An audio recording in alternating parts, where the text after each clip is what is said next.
У нас есть закрепленные имамы, которым разрешено посещение исправительных учреждений нас. То есть список у нас согласован, у нас имамы закреплены за каждым исправительным учреждением. В светлое время суток, в любой день он волен прийти сам. То есть мы не можем ему указывать, когда ему приходить. Он осуществляет работу независимо от нас. То есть мы с ним сотрудничаем. Он приходит в установленные, то есть, как вам объяснить, я же не могу им сказать, вы можете прийти сегодня, допустим, завтра приходить не надо. То есть они свою паству, своих подопечных работу проводят сами. И созданы ли для заключенных возможность совершать намаз и держать пост? Условия у нас созданы для, скажем так, соблюдения религиозных обрядов.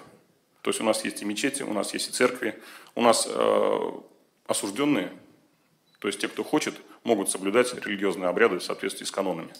Но есть определенные ограничения, то есть законом четко предписано, что они не должны при этом нарушать правила внутреннего распорядка. То есть что-то они сделать могут, если это не запрещено законом. Если это запрещено, допустим, в ночное время, они это делать не будут. А вот пост, вот Рамадан же, пост они как держат? Желающие могут его это соблюдать. Они еду с собой берут, потом на камере сахар делают? Или Нет, как это происходит? у нас не камерное содержание в колониях. У нас содержание в колониях казарма. Представляешь, что такое казарма?